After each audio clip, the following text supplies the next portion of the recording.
When people reach out to us for support with their animals, it's often a crisis situation. We want to do our best to take those critical moments, make them not only stress-free for the animal, but supporting that person in that critical position. Housing issues are the leading cause of surrender for healthy, loved adult animals into our care. And these are animals that don't need to be at the BC SPCA. They have families that love them and that want to keep them. When we receive a phone call from somebody searching for emergency boarding, it can be quite devastating knowing that they have lost a lot in their lives, or they might be going through something quite difficult, and oftentimes their animal is the last thing that they have to hold on to. Pet-friendly housing is important, I think, for all British Columbians because it's not just an animal issue, it's also a people issue. People experiencing mental health or addictions challenges, experiencing homelessness, survivors of gender-based violence, that human-animal bond is so powerful for them, and sometimes their animals are really the only sources of love and support and connection that they may have. Just my son had passed away in 2017, and then my partner passed away in 2020. And so I got her. She was my emotional support puppy. And we've just kind of grown together, the two of us, and made our way. And through some financial hardship, we became homeless. And I ended up in the hospital, and Gypsy had nowhere to go.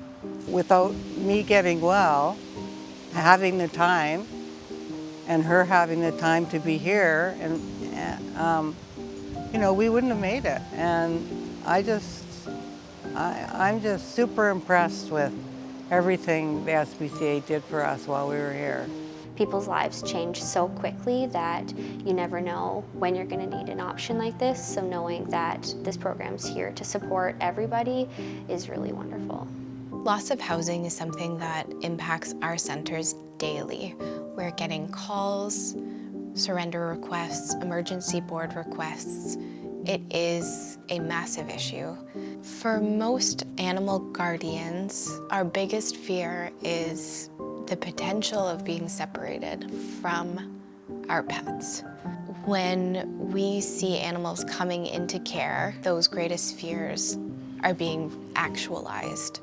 It's, can I find housing to live with my pet permanently, or do I have to make some really hard and difficult decisions with my animals' needs in mind?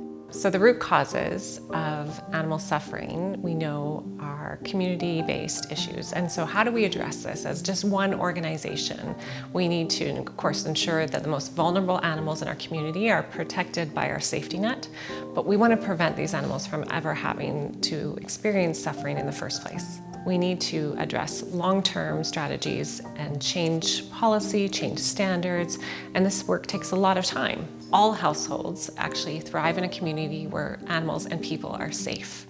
Being there for people when they need help is kind of the best part of it. The job is always different, and people bring their interesting problems to us, and we find the ways that we can help them out. You can spot the emotion when they're with their animal, and they're connected, it's part of their family.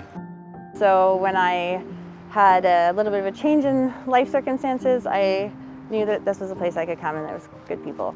I wouldn't be able to have my dogs without this service. I wouldn't be able to have my dogs and know that I could feed them tomorrow. For me, that was the hardest thing, was walking in the first time. The first time I walked into the human food bank, I cried. The first time I walked out of here, I cried the first time, because I never thought I'd be in that position.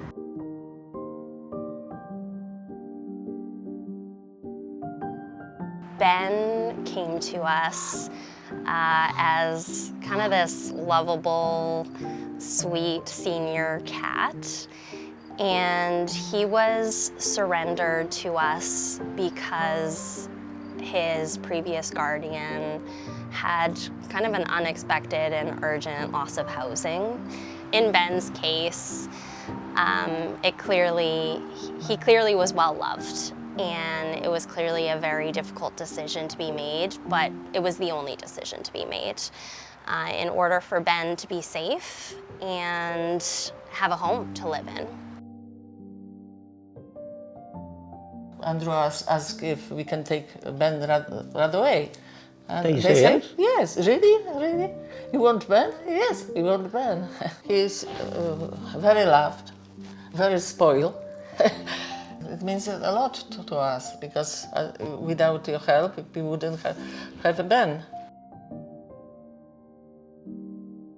Today, it's hard to see a way out for some of these animal suffering issues. We know that they're overwhelming. There are so many problems that we need to address.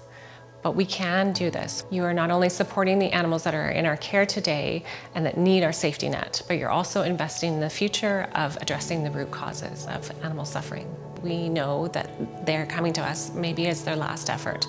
They've tried everything else to support their animals in their care. This makes a huge difference in the lives of these people, but also, of course, for these animals. It really makes the difference in each and every animal's life with that added support. We're happy to be settled, and if it wasn't for the help of the SPCA with the emergency boarding program, I would have had to give her up. And I wouldn't have been able to do that. It's been just a real blessing to have you guys here for food and leashes, bedding, whatever I really needed. I don't think I would have felt like I could have given them the kind of life that they needed and the kind of life that they deserved.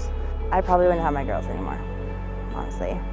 There was a chunk of time where I could barely feed myself. I know there's no greater praise that I can give. It's thanks to everybody who's given in whatever way that they have. Our supporters are incredibly important so that we can do that work. We can advocate to government, we can raise awareness among community members, and we can keep this work going for as long as is needed to make those important changes. Your support matters. It changes animals' lives and it changes people's lives. It's okay to ask for help, and sometimes we need a little bit of help so that we can make the future a better place.